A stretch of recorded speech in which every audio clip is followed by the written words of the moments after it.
September 11 വിശുദ്ധ John Gabriel പെർബോയിൽ, വൈദികൻ, രക്തസാക്ഷി. ഫ്രാൻസിലെ ഫാം ഓണറായ പിയറി പെർബോയറിൻ്റെയും മേരി റിഗാലിൻ്റെയും 8 മക്കളിൽ ഒരാളാണ് 1802 ജനുവരി 6 ജനിച്ച ജോൺ ഗബ്രിയേൽ പെർബോയിൽ. അവരുടെ 8 മക്കളിൽ 5 പേരും വിൻസെൻഷ്യൻ സഭയിലോ ദ ഡോട്ടേഴ്സ് ഓഫ് ദ ചാരിറ്റിയിലോ സന്യസ്തരായി ചേർന്നു. 1816 ജോണിൻ്റെ സഹോദരൻ ലൂയിസ് തങ്ങളുടെ അങ്കിൾ ഫാദർ ജാക്കസ് പെർബോയർ പുതിയതായി ആരംഭിച്ച കോൺഗ്രിഗേഷൻ ഓഫ് ദ മിഷൻ ലാസറിറ്റ് സഭയിൽ സെമിനാരി വിദ്യാർത്ഥിയായി ചേരുവാൻ ആഗ്രഹം പ്രകടിപ്പിച്ചു. അതേ തുടർന്ന് മാതാപിതാക്കളുടെ ആവശ്യപ്രകാരം ജോണും ആ പുതിയ പ്രദേശത്ത് തങ്ങളുടെ മകൻ പരിചിതമാകുന്നതുവരെ സഹായിക്കുവാനും കൂടെ നിൽക്കുവാനും വേണ്ടി അയക്കപ്പെട്ടു.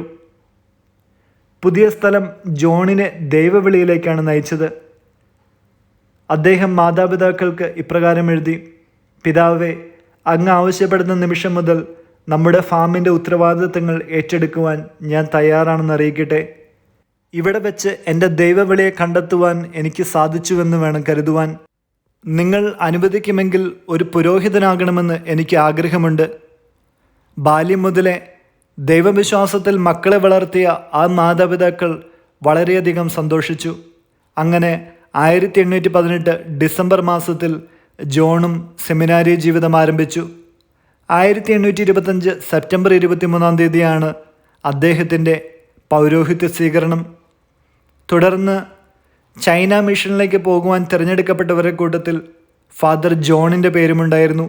എന്നാൽ അനാരോഗ്യം മൂലം അതിൽ നിന്ന് പിന്മാറേണ്ടി വന്നു. സഹോദരൻ ഫാദർ ലൂയിസ് ചൈന മിഷനിൽ പുറപ്പെടുകയും യാത്രാമധ്യേ അനാരോഗ്യം മൂലം മരണമടയുകയും ചെയ്തു. ഒരു കപ്പൽ യാത്ര തൻ്റെ ആരോഗ്യത്തെ മെച്ചപ്പെടുത്തുമെന്ന് ഫാദർ ജോണിന് മേലധികാരികളെ ബോധ്യപ്പെടുത്തുവാൻ സാധിച്ചതിനാൽ അദ്ദേഹം മക്കാവുവിൽ 1835 ചൈന ഭാഷ പഠിക്കുവാൻ വേണ്ടി തയ്യാറെടുത്തു. 1835 ഡിസംബർ 21 5 മാസങ്ങൾക്ക് ശേഷം ഹിനാൻ പ്രവിശ്യയിലേക്ക് യാത്ര തിരിച്ചു. അതികഠിനമായ ദാരിദ്ര്യത്തിലൂടെ കടന്നുപോയിരുന്ന ഹിനാൻ പ്രവിശ്യക്കാരുടെ അടുക്കിൽ നിന്നും 3 വർഷത്തെ സേവനത്തിന് ശേഷം ഹൂബി പ്രദേശത്തേക്ക് മാറി താമസിക്കുവാൻ മേലധികാരികൾ ആവശ്യപ്പെട്ടു. അവിടെ പുരോഹിതർക്ക് ആവശ്യമായ ശുശ്രൂഷകൾ ചെയ്യുവാനാണ് അദ്ദേഹം നിയോഗിക്കപ്പെട്ടത്. 1839 ചൈനയിൽ ആദ്യ ക്രിസ്ത്യൻ മതപീഡനം പൊട്ടിപ്പുറപ്പെട്ടു. വൈസ്രോയി ആവശ്യപ്പെട്ട പ്രകാരം ഹൂബി പ്രവിശ്യയിലുള്ള വൈദികരുടെയും കാറ്റക്കിസ്റ്റുകളുടെയും പേരുകൾ നൽകപ്പെട്ടപ്പോൾ ഫാദർ ജോണിൻ്റെ പേരുമുണ്ടായിരുന്നു. അറസ്റ്റിലാകപ്പെട്ട ഒരു വൈദികൻ ചൂണ്ടിക്കാണിച്ച പ്രകാരം ഫാദർ ജോൺ ഒളിച്ചിരിക്കുന്ന ഇടം കണ്ടെത്തുകയും അദ്ദേഹത്തെ അറസ്റ്റ് ചെയ്യുകയും ചെയ്തു. അതികഠിനമായ പീഡനങ്ങളാണ് ഫാദർ ജോൺ നേരിടേണ്ടി വന്നത്. ഒരു കോടതിയിൽ നിന്ന് മറ്റൊരു കോടതിയിലേക്ക് പോകുമ്പോൾ പട്ടാളക്കാരും അതികഠിനമായിട്ട് ഫാദർ ജോണിനെ മർദ്ദിച്ചു. ഒടുവിൽ 1840 സെപ്റ്റംബർ 11 വൂച്ചാങ് പ്രവിശ്യയിൽ വെച്ച് കുരിശിൽ തറച്ചു കൊന്നു. ആ പ്രദേശത്തെ കാറ്റക്കിസ്റ്റുകൾ ഫാദർ ജോണിൻ്റെ ഭൗതിക ശരീരം കണ്ടെത്തി മിഷൻ സെമിത്തേരിയിൽ അടക്കം ചെയ്തു. മതപീഡനം അവസാനിച്ച നാളിൽ ഭൗതിക ശരീരം ഫ്രാൻസിലേക്ക് മാറ്റപ്പെട്ടു.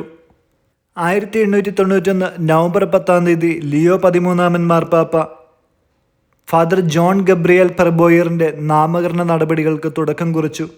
1996 ജോൺ പോൾ 2 മാർപ്പാപ്പ അദ്ദേഹത്തെ വിശുദ്ധനെന്ന് നാമകരണം ചെയ്തു. വചനം 1 തെസ്സലോനിക്ക 5 5-6 വാക്യങ്ങൾ. നിങ്ങളെല്ലാവരും പ്രകാശത്തിൻ്റെയും പകലിൻ്റെയും പുത്രന്മാരാണ്.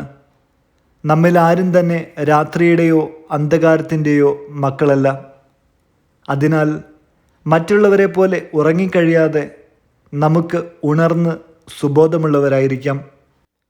വിചിന്തനം: നമ്മളിൽ പലരും ദൈവവിളിയെ പ്രോത്സാഹിപ്പിക്കുന്നതിൽ നിന്നും പിന്നോട്ട് നിൽക്കുന്നവരാണ്. ജോൺ തൻ്റെ മാതാപിതാക്കൾ തന്നെയാണ് ഫാമിൻ്റെ ഉത്തരവാദിത്തങ്ങളെല്ലാം ഏൽപ്പിക്കുവാൻ തയ്യാറായിരിക്കുന്നതെന്നുള്ള ഉത്തമ ബോധ്യത്തോടു കൂടി തന്നെയാണ് മാതാപിതാക്കൾക്ക് കത്തെഴുതുന്നത്. എങ്കിലും അവസാനം ഇപ്രകാരം പറഞ്ഞു: നിങ്ങൾ അനുവദിക്കുമെങ്കിൽ ഒരു പുരോഹിതനാകണമെന്നും എനിക്ക് ആഗ്രഹമുണ്ട്. മക്കളെയെല്ലാം ദൈവവിളിക്ക് പ്രോത്സാഹിപ്പിച്ച ആ മാതാപിതാക്കൾ മകൻ്റെ തീരുമാനത്തിനൊപ്പം നിന്നു.